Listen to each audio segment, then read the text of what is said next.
The SpongeBob SquarePants movie.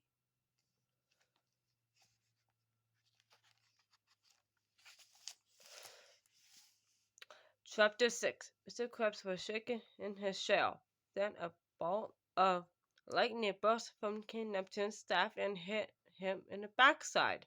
Mr. Krabs howled and hopped around the restaurant, smoke pouring from his pants. My pants are on fire! Screamed Mr. Krabs. My underwear is on fire!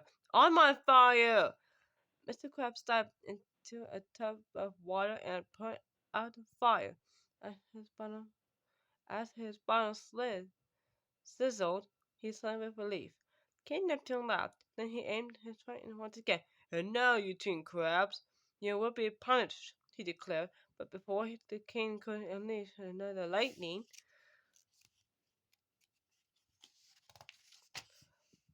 bolt, SpongeBob SquarePants jumped in front of his boss and cried, "Wait!" "What?" said Neptune. "I'm flattered you would do this on my account," said SpongeBob. "But being manager isn't worth punishing Mr. Krabs over." Neptune's eyes grew stormy. "Quiet, fool!" he howled. Mr. Krabs stole my crown and sold it to Shell City. That's why he must be punished." SpongeBob scratched his square head. "Gee, doesn't seem a little harsh to punish someone over a crown?" he asked. Neptune shook his head. "You don't understand. My crown is a symbol of my king-like authority." The king leaned over and whispered, "And you, just between you and me, my hair is thinning a bit." Your Highness, I'm sure it's not that noticeable," said SpongeBob. The king considered SpongeBob's words. Then, standing tall, Neptune pulled a paper bag off his head. The glare on his bald spine was so strong it calmly blinded everyone. "Ah! Bald! Bald!" screeched SpongeBob. "Ah! Bald! Bald!" screeched SpongeBob, pointing at the chrome dome and shell shielding his eyes. Reading Neptune quickly placed the bag back on his head. All right, that's enough," he said. SpongeBob now understood how important the crown was to the king. He tugged at Neptune's beard. "King Neptune, sir," said SpongeBob, "would you spare Mr. Krabs from punishment if I want your crown back?" "You!" bellowed Neptune. "Go to Show City?" The king laughed out loud. "The road to Shell City is the most dangerous journey that any man can undertake," said the king. "What chance would you have? You're just a kid." "But I'm not a kid. I can't do it," said SpongeBob. Neptune simply shook his head and tapped SpongeBob behind with his long trident. "Run along," he told the square little sponge. "I have a crab to cook," said the king. Then once more Neptune aimed his trident at Mr. Krabs. "Ah!" screamed Krabs. "No, I won't let you," said SpongeBob, standing in front of his boss again. "Very well then," King Neptune replied. "I'll have to punish you both." SpongeBob helped Mr. Krabs. Mr. Krabs held SpongeBob back. They both knew they were in big trouble, and they screamed together. "Ah!" Just then, Princess Mindy appeared, blocking her father's name. "Daddy, stop it!" she cried. "Can you get through one day without punishing someone?" "Mindy," said Neptune sternly, "I told you to stay in the carriage." "Where's your love and compassion?" said Mindy. She took SpongeBob by the arm. "Look at this little guy. He's willing to risk his life to find your old crown and save his boss." "But daughter," said Neptune. "Please, father," said Mindy, "at least let him try." "What have you got to lose? Might I remind you of your special problem?" Mindy reached up and pulled the bag off her spun head. "Bald! Bald! Bald! Ah, my eyes!" screamed a crowd of customers. King Neptune sighed and Mindy sighed and then around it. "Very well, Mindy," said the king. "I'll give him a chance. But when your little champion fails to return, I get to cut this crab butt good." Mr. Krabs began to shake again. "And as for you," Neptune said to SpongeBob, "be back here with my crown in exactly 10 days." Senator Patrick the Starfish entered the restaurant and spoke up. He can do it in 9. 8, called the king. 7, said Patrick. 6, warned the king. 5.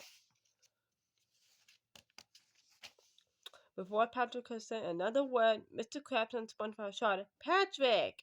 and they tackled him. On the ground, Mr. Krabs placed his claw over Patrick's big mouth before he made things worse.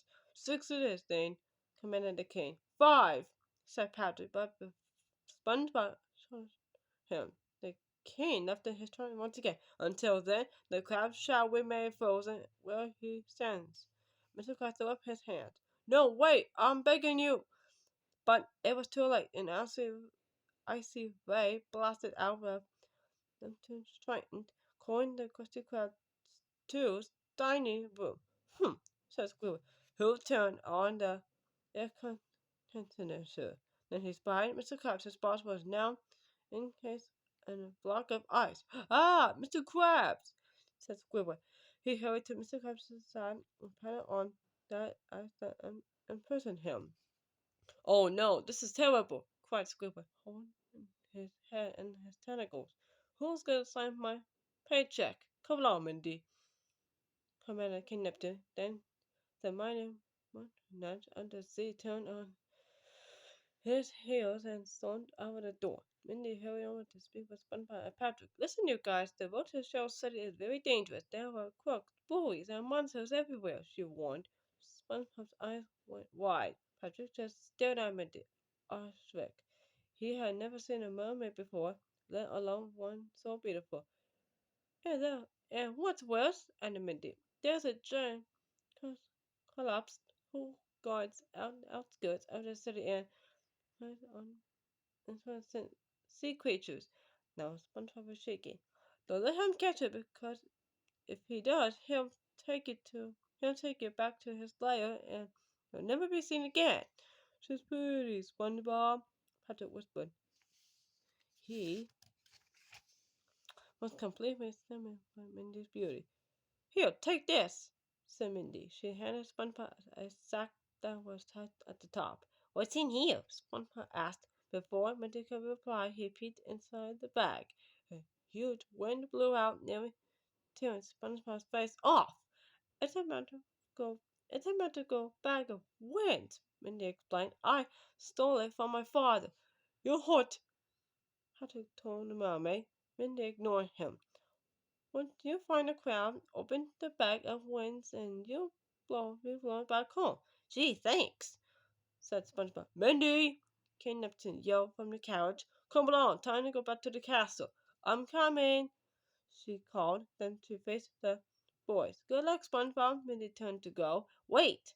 SpongeBob cried. "How did you know my name?" Mindy shrugged. "Oh, I'm going to be queen of the sea one day. I learned the names of all the creatures." "What's my name?" Patrick asked shyly. "That's easy," Mindy replied. "You're Patrick Star." "Hey, said Patrick. Then he fainted.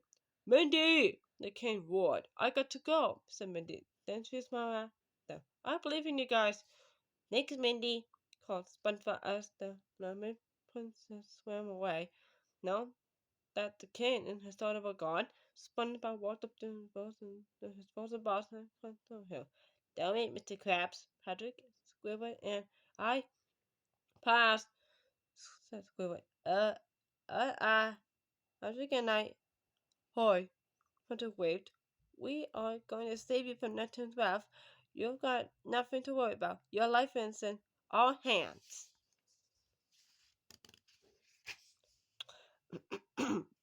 Mr. Krabs' frozen face looked down at them, even though the thick layers of magical ice they could hear the restaurant all around. But SpongeBob SquarePants was encouraged. In fact, he was filled with determination. There was a steely glint in his spongy eyes as he grabbed Patrick's arm and said, "Let's go get that crown."